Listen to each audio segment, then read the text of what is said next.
The door. ये कहानी है मित्रा नाम की एक लड़की की जिसने एक एक्सीडेंट में अपने पिताजी को खो दिया, लेकिन तब से ही एक रूह उसके पीछे लग गई जिसकी उसे भनक तक नहीं हुई। लेकिन जब उसका सामना उस रूह से हुआ तब एक भयानक सच उसके सामने आया जिसने उसकी पूरी दुनिया ही बदल दी। तो चलिए जानते हैं मित्रा की कहानी, उसकी जुबानी।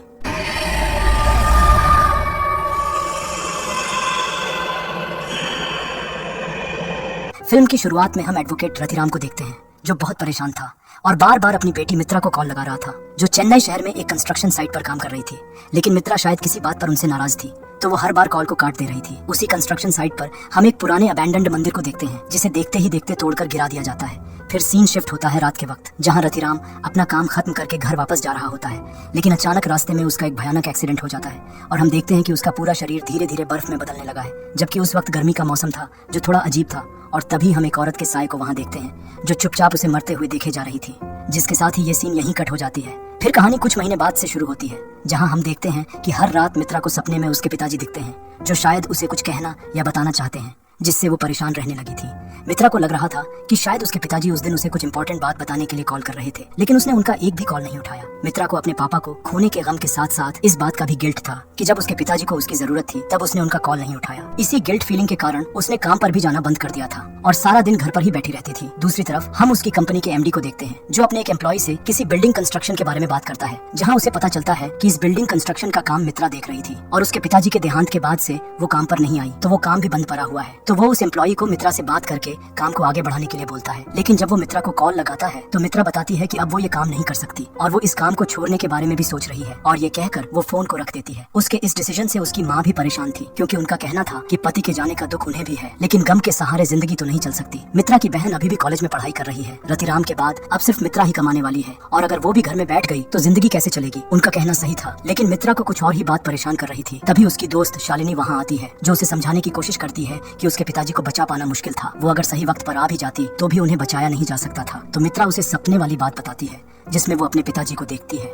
वो समझ नहीं पा रही थी कि ऐसा क्यों हो रहा है। उसी रात हम चेन्नई में मित्रा के कंस्ट्रक्शन साइट को देखते हैं, जहाँ कुछ वर्कर्स बिल्डिंग में रिपेयरिंग का काम कर रहे होते हैं। तभी उनमें से एक वर्कर को कोई आत्मा पोजेस कर लेती है और वो वर्कर बिल्डिंग के ऊपर से कूदकर अपनी जान दे देता है, जिसके साथ ही ये सीन यहीं कट हो जाती है। दूसरे दिन की सुबह हम उस वर्कर के मौत की खबर को न्यूज में आते हुए देखते हैं, जिसके साथ ही मित्रा से मिलना उसकी कंपनी का एमडी आता है, जहाँ हमें पता चलता है कि एमडी और मित्रा के माता पिता असल में कॉलेज के दोस्त हैं। वे मित्रा के रिजाइन की बात को सुन यहाँ आए थे। उनका कहना था कि मित्रा में बहुत पोटेंशियल है जिसे वो एक बुरे हादसे के लिए बर्बाद न करे, और ये सब कहकर उसे मनाने की कोशिश करते हैं, जिसे सुन मित्रा मान जाती है। तो अगले दिन मित्रा पहुंच जाती है चेन्नई, जहां एमडी ने पहले ही उसके लिए एक गेस्ट हाउस में रहने का इंतजाम कर दिया था, जहां उसकी मुलाकात मारिया से होती है, जो एक और रूममेट को देख बहुत ज्यादा खुश नहीं होती, क्योंकि उसे अकेले रहना और प्राइवेसी पसंद थी। अब क्या ही कर सकते हैं, हर किसी की अपनी एक जिंदगी होती है, अपनी एक कहानी होती है। तो मारिया की भी एक छोटी सी कहानी थी जो हमें बाद में पता चलेगी। खैर, तो मित्रा अपने पुराने ऑफिस में सेटल हो जाती है। दूसरे दिन विनायक आके उसे बताता है कि आज उसे कॉन्ट्रैक्टर से मिलना था, लेकिन उसे किसी जरूरी काम से जाना है। तो क्या मित्रा उसकी जगह कॉन्ट्रैक्टर से मिल सकती है? मित्रा एक हेल्पिंग नेचर की बंदी थी, तो वो मान जाती है और शाम तक वो ड्राइवर को लेकर कंस्ट्रक्शन साइट तक पहुंच जाती है। लेकिन वो नोटिस करती है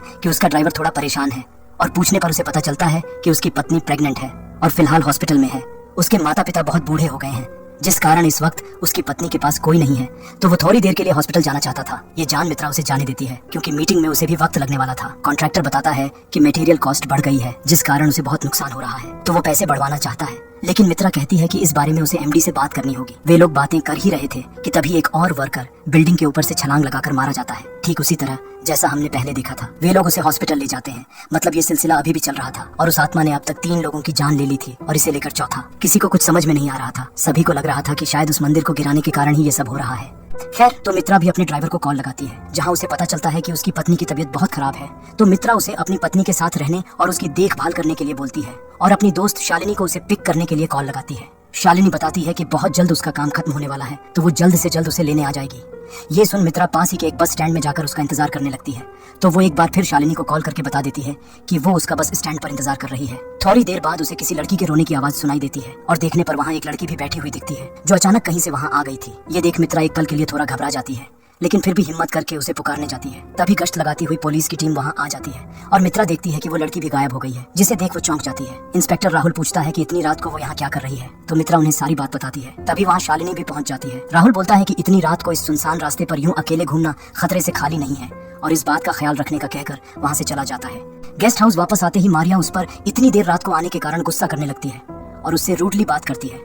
असल में वो उस वक्त अपने बॉयफ्रेंड से बात कर रही थी और मित्रा ने उसे डिस्टर्ब कर दिया था। दूसरे दिन हम शालिनी को पुलिस स्टेशन जाते हुए देखते हैं।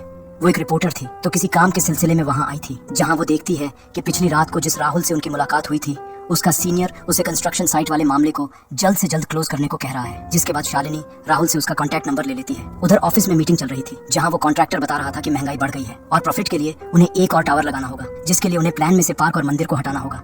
लेकिन मित्रा का कहना था कि पार्क लोगों और बच्चों के खेलने और एक दूसरे से जान पहचान बढ़ाने के काम आता है, और मंदिर इंसान के लिए पूजा, भक्ति और आस्था की बात है, जिन्हें हटाना सही नहीं होगा। एमडी को मित्रा की बात अच्छी लगती है। मित्रा कहती है कि वो अपनी टीम के साथ इस मसले का हल ढूंढ निकालेगी। गेस्ट हाउस वापस आकर मित्रा की मुलाकात उनकी नौकरानी शिला से होती है। थोड़ी देर बाद मारिया भी आ जाती है, जो उसे घर की डुप्लीकेट की देती है और अपने कमरे में चली जाती है। रात को मारिया अपने बॉयफ्रेंड से बात कर रही होती है, जहां हम नोटिस करते हैं कि उसका एक और बॉयफ्रेंड है जिससे वो चैट कर रही है। मतलब एक ही वक्त पर वो दो लड़कों को घुमा रही है। तभी वहाँ लाइट्स फ्लिकर होने लगती है और देखते ही देखते चारों तरफ अंधेरा हो जाता है। तभी मित्रा को घर में किसी औरत के हंसने की आवाज सुनाई देती है, तो चेक करने वो अपने मोबाइल का टॉर्च ऑन करके घर में चारों तरफ देखने लगती है, जहाँ हम एक औरत की आत्मा को उसके पीछे देखते हैं। लेकिन मित्रा को वो नहीं दिखती और तभी लाइट्स वापस आ जाती है और ये सीन यहीं कट हो जाती है। दूसरे दिन शालिनी की मुलाकात राहुल से होती है, जहाँ उसे पता चलता है कि किसी कारण उसे सस्पेंड कर दिया गया है, जिसका कारण वो नहीं बताता और बात को टाल देता है। उधर मित्रा गेस्ट हाउस के वॉचमैन से मिलती है और उसे किसी इलेक्ट्रिशियन को बुलाकर घर की वायरिंग्स को चेक कराने के लिए बोलती है, जहां उसे एक शॉकिंग बात पता चलती है कि पिछले कुछ दिनों से घर के गार्डन में जानवर बिना किसी कारण मारे जा रहे हैं, जिसे सुन मित्रा को हैरानी तो जरूर होती है, लेकिन इसे इग्नोर कर अंदर चली जाती है। अंदर जाकर मित्रा अपनी माँ से बात कर रही थी, तभी मारिया वहाँ आती है, जिसके सिर पर चोट का निशान था। मित्रा मदद करने जाती है तो मारिया उसे रोक देती है, ये कहते हुए कि उसे उसकी फिक्र करने की कोई जरूरत नहीं है, और ये कहकर वो अपने कमरे में चली जाती है। आधी रात के वक्त वो औरत की आत्मा मारिया को पजेस कर उसका सिर दीवार पर पटकने लगती है। दूसरे दिन मित्रा देखती है कि मारिया अपने कमरे से बाहर नहीं निकल रही, तो चेक करने वो उसके कमरे में जाती है, जहां वो देखती है कि मारिया बेहोश बिस्तर पर लेटी हुई है और उसके सिर से खून निकल रहा है। ये देख वो उसी वक्त डॉक्टर को बुलाती है। मारिया का चेकअप करके डॉक्टर बताती है कि शायद उसे नींद में चलने की बीमारी है, जिस कारण उसे ये चोट लगी, और मित्रा से कहती है कि उन्हें मारिया का अच्छी तरह ख्याल रखना होगा। तो मित्रा भी ऐसा ही करती है और देखते ही देखते कुछ ही दिनों में मारिया ठीक हो जाती है। सिर्फ इतना ही नहीं, बल्कि जो लड़की किसी से ठीक तरीके से बात तक नहीं करती थी, वो बिल्कुल बदल गई थी। अब वो सबसे अच्छी तरह से बात करने लगी थी और मित्रा उसकी सबसे अच्छी सहेली बन गई थी। उन्होंने मिलकर मारिया का जन्मदिन भी बहुत धूमधाम से मनाया, जहाँ मित्रा की दोस्त शालिनी भी आई थी। कहते हैं कि वक्त अच्छा हो या बुरा बदलता जरूर है। मित्रा को लगने लगा था कि अब सब कुछ ठीक होने लगा है, लेकिन नियति ने तो उसके लिए कुछ और ही सोच रखा था। एक दिन मित्रा अपने ऑफिस के एक टीम मीटिंग में होती है, तभी उसे वहाँ एक लड़की की आत्मा दिखती है, जो अगले ही पल गायब भी हो जाती है, जिसे देख उसे अपनी आंखों पर यकीन नहीं होता। लेकिन यहाँ से सब कुछ बदलने वाला था। शाम को जब मारिया अपने कमरे में थी, तभी लाइट्स फ्लिकर होने लगती है और हम उसके पीछे उसी औरत की आत्मा को देखते हैं, जिसका एहसास उसे भी होता है। तो वो उस कमरे से निकलने को कोशिश करती है, लेकिन उससे पहले ही वो आत्मा दरवाजा बंद कर देती है। उसकी चीख को सुन मित्रा उसी वक्त वहाँ पहुँच जाती है, जहाँ तब तक वो आत्मा भी गायब हो चुकी थी। बाहर आके मारिया बताती है कि उसे ऐसा एहसास हुआ कि कोई उसके कमरे में है, जिससे वो डर गई थी। उसे अकेले रहने में कोई प्रॉब्लम नहीं है, आज तक वो अकेले ही रही है। असल में मारिया जब छोटी थी तब उसके पेरेंट्स आपस में लड़ते झगड़ते रहते थे, जिसका असर उस पर भी हुआ। लेकिन जब वो बड़ी हुई तो उसने अपना एक अलग दुनिया बसा लिया। उसकी कहानी को सुन मित्रा भी अपने बारे में बताती है और वहाँ का माहौल थोड़ा ठीक हो जाता है, जिसके बाद वे दोनों सोने चले जाते हैं। आधी रात को अचानक मित्रा की नींद टूट जाती है और वो अपने सामने उस लड़की और औरत की आत्मा को देख बहुत डर जाती है, और जिसके साथ ही ये सीन यहीं कट हो जाती है। दूसरे दिन की सुबह शालिनी उससे मिलने आती है, जहाँ वे देखते हैं कि मित्रा अभी भी सो रही है, तो वे उसे जगाते हैं, जहाँ हम पिछली रात का खौफ तब भी उसकी आंखों में देख पाते हैं। मित्रा उन्हें सारी बात बताती है कि उसने बस स्टैंड में पहली बार उस लड़की की आत्मा को देखा था, और फिर ऑफिस में, और कल रात उसके साथ एक औरत की भी आत्मा को देखा। मित्रा का मानना था कि ये सब एक भ्रम है, लेकिन शालिनी को ऐसा नहीं लगता, तो वो अपने एक दोस्त विश्वा को बुलाती है, जो पैरानॉर्मल, भूत प्रेत और आत्माओं पर रिसर्च करता है। विश्वा पूरे घर को चेक करके बताता है कि इस घर में आत्मा तो है, जो मित्रा से शायद कुछ कहना चाहती है, जिसके लिए विश्वा को अपने प्रोफेसर की मदद लेनी होगी। लेकिन मित्रा ये बात उनमें ही रखना चाहती थी, क्योंकि एक तो उसे इन सब पर विश्वास नहीं था, और दूसरा ये कि अगर ये बात गलत साबित हुई तो उसका ही मजाक बन जाएगा। तो विश्वा कहता है कि उन्हें शुरू से शुरुआत करनी होगी। तो वे लोग उसी बस स्टैंड पर जाते हैं जहाँ मित्रा ने पहली बार उस आत्मा को देखा था। लेकिन वहाँ पहुंचकर मित्रा चौंक जाती है, क्योंकि ये वो बस स्टैंड नहीं था जहाँ वो शालिनी का इंतजार कर रही थी। उसके मुताबिक वो तो कोई पुराना सा बस स्टैंड था, जिसे सुन विश्वा को समझ में आ जाता है कि वो आत्मा मित्रा को उस वक्त ले गई थी जब उसकी मौत हुई थी। तो शालिनी उस जगह के सभी एक्सीडेंट के फाइलों को निकलवाती है, लेकिन उन्हें वहाँ से कोई भी खास जानकारी नहीं मिलती। तो शालिनी इंस्पेक्टर राहुल को उनकी मदद के लिए बुलाती है, जो बताता है कि वैसे तो उसे भूत प्रेत पर विश्वास नहीं है, लेकिन वो उनकी मदद जरूर करेगा। गहराई से छानबीन करने पर भी राहुल को किसी औरत या बच्ची की मौत का कोई केस फाइल नहीं मिला, जिसे सुन मित्रा हताश हो जाती है, क्योंकि उसे यकीन था कि उन दोनों की मौत उसी जगह या उसके आसपास हुई थी। तभी उसे उस मंदिर के बारे में याद आता है, जो उस बस स्टैंड के पास था। तो वो उस कंस्ट्रक्शन साइट की सारी डिटेल्स निकलवाती है, लेकिन उसकी टीम को भी उस जगह के बारे में ज्यादा पता नहीं था। मित्रा को सिर्फ इतना पता चला कि उस जगह पर पहले एक घर था, जिसमें रहने वाला परिवार इस पूरे जगह का अकेला मालिक था। हर एक सुराग एक डेड एंड पर जाकर रुक रही थी। तो दूसरे दिन वो विश्वा से मिलती है ताकि कोई रास्ता निकल सके। तभी उसे विश्वा की जगह अपने पिताजी दिखते हैं, जिनके पीछे उसे वही औरत खड़ी हुई दिखती है। ये भयानक नजारा देख मित्रा की तो रूह तक कांप जाती है। विश्वा बताता है कि इस विजन का मतलब है कि उसके पिताजी और उस औरत या उस जगह का कोई ना कोई कनेक्शन तो जरूर है, जिसका उन्हें पता लगाना होगा। तो मित्रा सीधे घर जाकर अपने पिताजी के फाइलों को चेक करने लगती है, जहां सरप्राइजिंगली उसे उन 2 भाइयों की तस्वीर मिलती है जो उस जगह पर मारे गए थे। तो मित्रा उस तस्वीर को शालिनी और राहुल को भेज देती है, जो सीधे उस स्टूडियो में जाकर छानबीन करते हैं जहां ये तस्वीर खींची गई थी। लेकिन उन्हें एक शॉकिंग बात पता चलती है कि वे 2 नहीं बल्कि 3 भाई थे, और उस दिन उन तीनों की मौत हुई थी, जिसे सुन राहुल चौंक जाता है, क्योंकि पुलिस फाइल में तो सिर्फ 2 भाइयों के मरने की रिपोर्ट दर्ज है और तीसरे भाई का तो जिक्र ही नहीं है। तो मित्रा दूसरे दिन एमडी से मिलती है, जो बताते हैं कि वो जगह पहले एक औरत की थी, जिससे वो प्रॉपर्टी अभी के ओनर, जो अब बाहर देश में रहते हैं, उनके पिताजी ने खरीदी थी, जिनका बहुत पहले हार्ट अटैक के कारण देहांत हो गया था, और इससे ज्यादा उन्हें और कुछ नहीं मालूम। ये सब सुन मित्रा को यकीन हो जाता है कि जिस औरत की आत्मा उसे दिख रही है वो यही औरत है। लेकिन मुश्किल ये थी कि उस वक्त का कोई भी इंसान फिलहाल जिंदा नहीं है। तभी राहुल बोलता है कि इस केस को कुमार नाम का ऑफिसर हैंडल कर रहा था, जिससे उन्हें बाकी का इन्फॉर्मेशन मिल सकता है।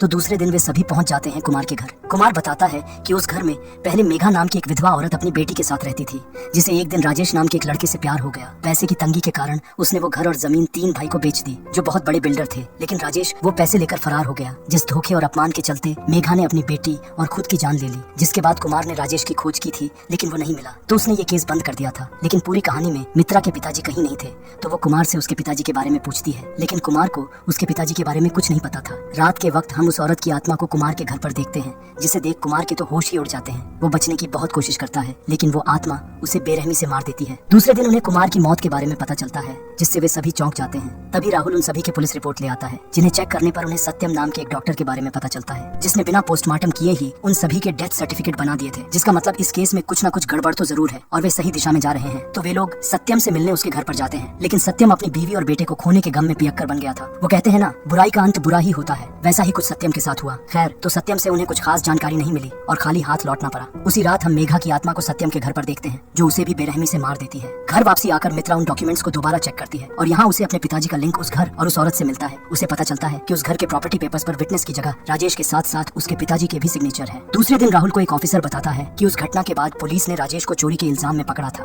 तब जेल में उसकी दोस्ती रवि नाम के एक शख्स से हुई थी। वो राजेश के बारे में बता सकता है, साथ ही वो राहुल को उसका एड्रेस भी देता है। तो वे लोग रवि से मिलने उसके घर जाते हैं, जहाँ उन्हें पता चलता है कि रवि का तो कई साल पहले देहांत हो गया है। लेकिन जब वो जेल से आया था, तब उसके साथ राजेश नहीं बल्कि जॉर्ज नाम का एक व्यक्ति आया था। राजेश अपना एक दुकान खोलना चाहता था, तो जॉर्ज ने उसकी मदद की और थोड़ा छानबीन करने पर उन्हें पता चला कि रवि का दुकान अच्छा चल रहा था, पर अचानक उसने बिना वजह अपनी जान दे दी, जो थोड़ा अजीब था। होटल वापस आकर मित्रा होटल के मैनेजर से जॉर्ज के बारे में पूछती है, तो पता चलता है कि जॉर्ज बहुत अच्छा इंसान है और फिलहाल होटल में ही लंच कर रहा है। तो मित्रा तुरंत उससे मिलने जाती है, लेकिन तब तक वो लंच करके वहाँ से जा चुका होता है, तो वो भी गाड़ी से उसका पीछा करने लगती है। उधर हम राहुल को वहाँ देखते हैं, जो बताता है कि कुमार की ही तरह सत्यम भी मारा गया और उसे मित्रा पर शक है, क्योंकि उन दोनों के साथ आखिरी बार मिलने वाला व्यक्ति मित्रा ही थी। तब विश्वा बताता है कि ये सभी खून मित्रा नहीं बल्कि मेघा की आत्मा कर रही है, जिसे सुन सभी चौंक जाते हैं। तभी राहुल को उस ऑफिसर का कॉल आता है, जो बताता है कि उसे पुराने केस फाइल में राजेश का फोटो मिल गया है। तो राहुल उसे तुरंत भेजने को कहता है। उधर तब तक मित्रा उस गाड़ी का पीछा करते हुए जॉर्ज के घर तक पहुंच जाती है। जॉर्ज भी उससे बात करने के लिए राजी हो जाता है और यहाँ हमें पूरी कहानी का पता चलता है। असल में हुआ कुछ ऐसा था कि मेघा की उस प्रॉपर्टी पर सभी की नजर थी, हर कोई उसे हासिल करना चाहता था, लेकिन वो किसी भी हालत में उसे बेचना नहीं चाहती थी। इसी बीच उसकी मुलाकात राजेश से हुई, जिसे मेघा से पहली नजर में प्यार हो गया और देखते ही देखते मेघा को भी उससे प्यार हो गया। मेघा उसे देवी माँ का मंदिर दिखाती है और बताती है कि माँ उनकी हमेशा रक्षा करेगी, यहाँ तक कि कोई भी आत्मा इसके अंदर प्रवेश नहीं कर सकती। और ये वही मंदिर होता है जिसे फिल्म की शुरुआत में मित्रा ने गिरा दिया था। दूसरे दिन फिर से वो 3 भाई मेघा के घर आते हैं और उसे घर बेचने की बात करते हैं, लेकिन वो अब भी वो घर बेचना नहीं चाहती थी, तो वो उनको वहाँ से जाने को कहती है। तभी वहाँ राजेश आता है, जो कहता है कि वो उससे शादी करना चाहता है, जिसे सुन मेघा बहुत खुश होती है और दोनों एक दूसरे को हक करते हैं। तभी वहाँ वो तीनों भाई आ जाते हैं और उन्हें धमकाने लगते हैं और शॉकिंगली मेघा को पता चलता है कि राजेश असल में उनका ही आदमी है, जिसे उन्होंने ही उसके साथ प्यार का नाटक करके इस प्रॉपर्टी को हासिल करने के लिए भेजा था, जिसे जान मेघा अंदर से टूट जाती है। वे लोग उसकी बेटी को पकड़कर वहाँ ले आते हैं और धमकी देते हैं कि अगर उसने प्रॉपर्टी पेपर्स पर साइन नहीं किया तो वे उसकी बेटी को वे मार देंगे। अपनी बेटी को बचाने के लिए मेघा आखिर उनकी बात मान जाती है, लेकिन सिग्नेचर के होते ही वे सभी मिलकर मेघा और उसकी बेटी को मार देते हैं। जिसके बाद वे इंस्पेक्टर कुमार को वहाँ बुलाते हैं, जो उनकी लाश को डॉक्टर सत्यम के पास ले जाता है, जो चंद पैसों के लिए बिना पोस्टमार्टम किए ही डेथ सर्टिफिकेट बना देता है। और यहाँ हमें पता चलता है कि मेघा की आत्मा ने कुमार और सत्यम को क्यों मारा था। जिसके बाद वे प्रॉपर्टी के पेपर्स को लेकर मित्रा के पिताजी के पास जाते हैं, जो उन्हें बताता है कि ये प्रॉपर्टी दोनों माँ बेटी के नाम पर है, उनको बेटी की भी सिग्नेचर लेनी थी, जिसे सुन सभी के होश उड़ जाते हैं क्योंकि उन दोनों की लाशों को जला भी दिया गया था। लेकिन वे एक झूठी कहानी बताते हैं कि वे दोनों माँ और बेटी प्रॉपर्टी बेचकर शहर चले गए हैं, तो वो ही कोई रास्ता निकाले, जिसे सुन वो खुद ही सिग्नेचर कर देता है। फिर वे लोग उस घर को बंद करके जाने लगते हैं। लेकिन तभी मेघा की आत्मा आके दो भाइयों को एक्सीडेंट में मरवा देती है और मेघा की आत्मा को देख तीसरा भाई भी हार्ट अटैक से मारा जाता है, जिसके बाद वो राजेश को मारने जाती है। लेकिन तब तक राजेश मंदिर के अंदर चला गया होता है और उसकी जान बच जाती है, जिसके बाद कहानी प्रेजेंट टाइम में वापस आती है। मित्रा को राहुल का कॉल आता है जो उसे राजेश का फोटो भेजता है, जिसे देख मित्रा के तो होश ही उड़ जाते हैं क्योंकि राजेश और कोई नहीं बल्कि जॉर्ज होता है जो नाम बदल कर रह रहा था। राजेश को भी समझ में आ जाता है कि अब उसका भांडा फूट गया है। वो बताता है कि रवि को उसके बारे में पता था तो उसे रवि को मारना पड़ा और अब मित्रा को भी मारना पड़ेगा। ये कहकर वो मित्रा को मारने जाता है, लेकिन तब तक बाकी सभी वहाँ पहुँच जाते हैं। ये देख राजेश वहाँ से भागने लगता है, लेकिन तभी वहाँ मेघा की आत्मा आके उसे भी मार देती है और उसे मुक्ति मिल जाती है। दोस्तों, अगर आपको ये एक्सप्लेनेशन अच्छी लगी हो तो इसे लाइक कर देना और अभी तक सब्सक्राइब नहीं किए हो तो सब्सक्राइब भी कर देना। इसी के साथ यह मूवी यहीं समाप्त हो जाती है। तो चलिए मिलते हैं दूसरी मूवी एक्सप्लेनेशन में, जहाँ डर का बसेरा हो।